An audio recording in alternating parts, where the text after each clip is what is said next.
کابلی والا ہندوستانی ادیب رابندر ناتھ ٹیگور کا ایک ایسا افسانہ ہے جس کو ہم اس وقت ورلڈ کلاسک کا درجہ دے سکتے ہیں، اور اس وقت دنیا کے اکثر کالجز میں، دنیا کی یونیورسٹیز میں اور مختلف تعلیمی اداروں میں اس افسانے کو پڑھایا جاتا ہے اور وہ وہاں کے کورسز میں شامل ہے۔ ٹیگور بہت اچھے افسانہ نگار تھے، ٹیگور بہت اچھے شاعر تھے۔ ان کو ان کی کتاب گیتانجلی پر 1913 کا ادب کا نوبل انعام ملا۔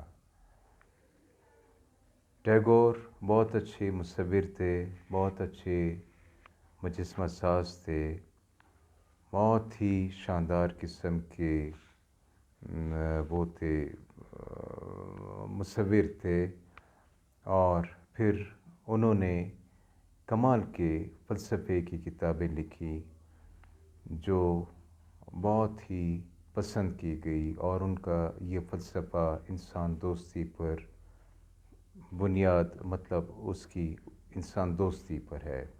پھر ٹیگور اپنی بہت ساری خوبیوں میں اس خوبی کے بھی مالک تھے کہ وہ بہت ہی اچھے ناول نگار تھے، اور ان کا ناول طوفان بہت ہی مشہور اور پاپولر ناول ہے۔ ٹیگور نے اپنا یہ افسانہ بہت ہی خوبصورتی سے لکھا ہے، اور جب ہم کابلی والے کو پڑھتے ہیں تو ہمیں پتہ چلتا ہے کہ اس میں جہاں خوبصورت قسم کی شاعری کی گئی ہے، وہاں ایک بہت ہی اچھی قسم کی موسیقی بھی موجود ہے، ہمیں بالکل موسیقیت کا احساس ہوتا ہے۔ بہرحال اس افسانے کی طرف اگر ہم آئیں تو یہاں پر ہمیں 3 انتہائی اہم کردار ملتے ہیں۔ یہ 3 کردار جو ہیں ایک بچی اور 2 مختلف اشخاص کے متعلق ہے۔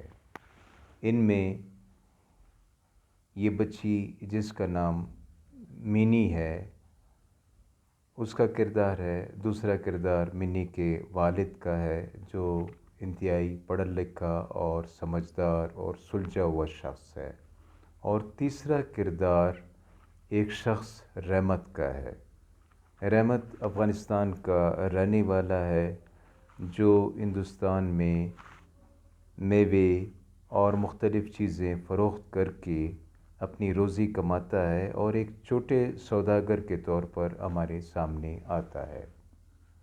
بہرحال منی کا مسئلہ کہانی کے ابتدا میں ہمارے سامنے یہ آتا ہے کہ اسے لوگوں سے ڈر محسوس ہوتا ہے، تو اس کا والد چاہتا ہے کہ وہ مختلف لوگوں سے اس کی ملاقات کروائے اور اس کے دل سے یہ انسانوں سے متعلق یا بڑوں سے متعلق جو خوف موجود ہے اس کو وہ ختم کر دے۔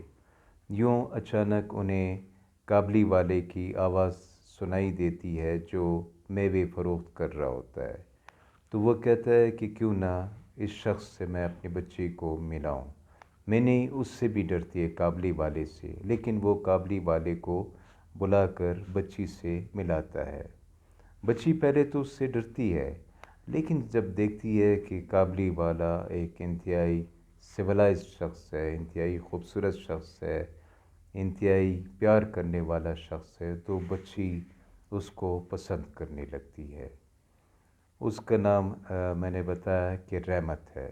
یوں رحمت منی سے ملنے مختلف اوقات میں وہاں آنا شروع ہو جاتا ہے۔ منی اس کو بہت ہی پسند کرتی ہے اور رحمت اس سے بہت ہی پیار کرتا ہے، اس کو یہ بچی بہت پسند ہوتی ہے۔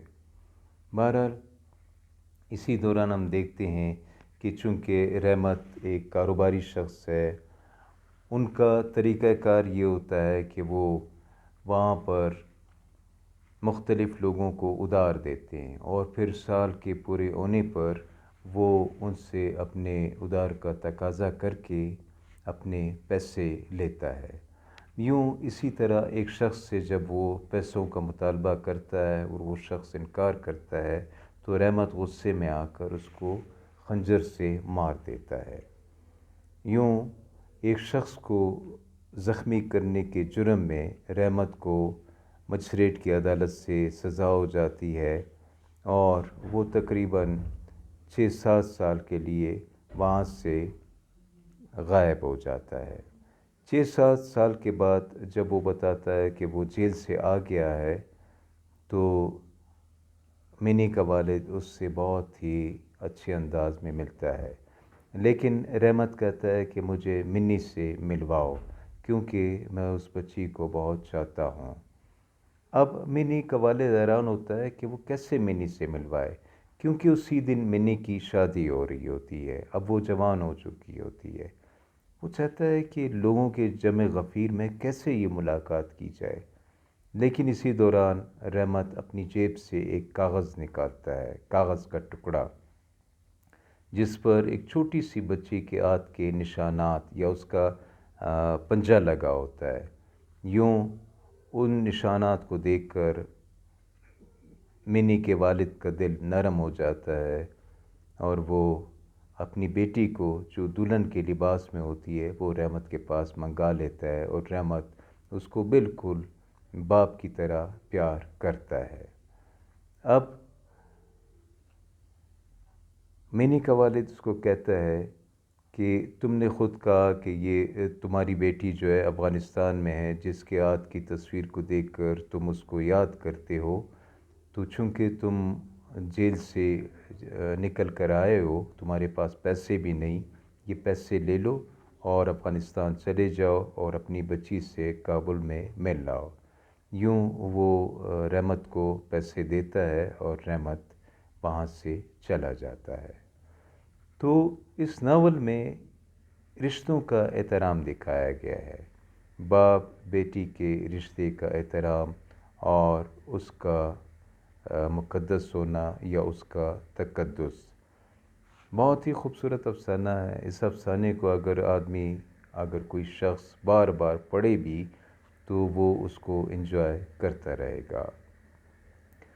اگر ہم دیکھیں تو ورلڈ لٹریچر میں باپ اور بیٹی کے رشتے پر تقریباً بہت سارے رائٹرز نے لکھا ہے۔